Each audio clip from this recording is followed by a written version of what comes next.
सबका साथ सबका विकास, सबको जोड़ करके चलने से कैसे परिणाम आते हैं, हमने करके दिखाया। भाइयों बहनों, हम कई वर्षों से कह रहे हैं सरदार सरोवर डैम का काम पूरा हो। जब प्रधानमंत्री यहां आए तो हमारे लोग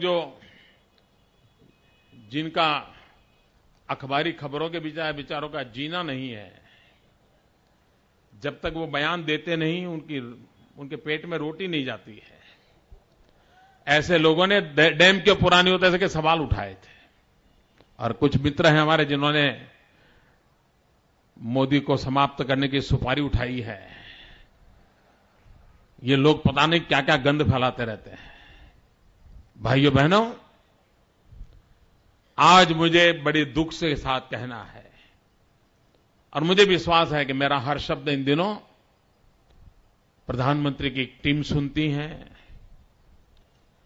उनके बॉस की भी एक टीम सुनती है, इसलिए मेरा हर शब्द वहां सुना जाता होगा। और मैं कहना चाहता हूं कि सरदार सरोवर डैम पर अब गेट लगाने बाकी है, बाकी काम हो चुका है और गेट लगाने के बाद ही सबसे चांदा पानी भरेगा। मैं कई बार प्रधानमंत्री से मिला, मैंने कहा साहब ये गेट खड़े करने में हमारे 3 साल जाने वाले हैं, हमें लगाने दीजिए ना। और गेट को बंद करे या न करे उसके लिए कोई सवाल है तो बाद में देखिए, आप बंद मत करने दे, खड़े तो करने दो। तो मुझे कहे मोदी जी आपकी बात तो बहुत समझने की है, अच्छी बात है ये तो। दोबारा मिलता हूं तो कहते हैं अच्छा अभी तक नहीं हुआ। 1 साल के बाद फिर मिलता हूं, फिर क्या अच्छा अभी तक नहीं हुआ। अब मैं बताओ इसको क्या करोगे। इतना ही नहीं मित्रों,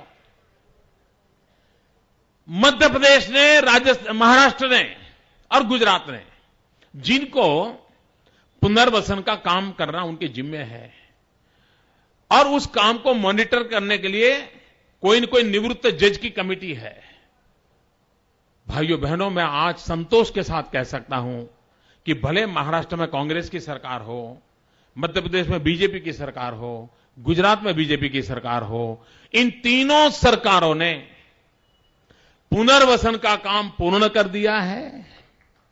भारत सरकार की R&R ग्रुप की जो सब कमेटी है उसने उसको स्वीकार कर लिया है।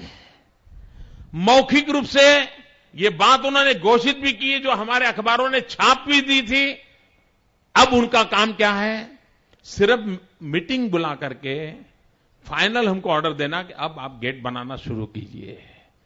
वो काम पिछले 8-9 महीनों से रुका पड़ा है। और जब मेरे अफसरों को मैं भेजता हूं जरा पूछो तो सही भाई क्या मुसीबत है, क्या तकलीफ है, तो अफसर लोग यही कहते हैं कि साहब आप समझते हैं ना। मैं खुला बोलूं, समझ गए ना, मुझे नहीं बोलना है। इसी के कारण रुका हुआ है मित्र, इसी के कारण रुका हुआ है। मैं आज फिर नर्मदा मैया के तट पर से देश के प्रधानमंत्री को आग्रह करता हूं कि राजस्थान और गुजरात को पानी चाहिए, महाराष्ट्र मध्य प्रदेश को बिजली चाहिए। अगर यह काम पूरा होता है तो महाराष्ट्र में जहां कांग्रेस की सरकार है उसको 400 करोड़ रुपया बिजली का बच जाएगा। 400 करोड़ रुपया मध्य प्रदेश को बिजली मिलेगी, देश का भला होगा। प्रधानमंत्री जी राजनीति, अब मैं यहां एक बहुत बड़ा एक शिलालेख लिखने को तैयार हूं कि यह काम कांग्रेस पार्टी की दिल्ली की सरकार ने किया है। मुझे क्रेडिट मत दो, अरे मोदी का नाम तक मत लो, हमारी सरकार का नाम मत लो। कम से कम मेरे हिंदुस्तान के किसान के लिए, मेरे गुजरात के किसान के लिए, मेरे अबोल पशु को पीने के पानी के लिए ये डैम का काम पूरा करने की इजाजत दो। ऐसे काम में राजनीति नहीं होनी चाहिए। भाइयों बहनों, मैं आशा करता हूं कि इस नर्मदा के तट पर गुजरात के पशुओं की एक आवाज, गुजरात के गरीबों की आवाज, गुजरात के किसानों की आवाज, गुजरात के पेड़ पौधों की आवाज देश के प्रधानमंत्री तक पहुंचेगी। दल से बड़ा देश होता है, ये भाव उनके मन में जगेगा। और भारत के लिए इतना बड़ा अच्छा काम पूरा करें, गर्व करें। वो आकर के यहां रिबन काटे, मैं आऊंगा नहीं, वो नहीं चाहेंगे तो नहीं आऊंगा।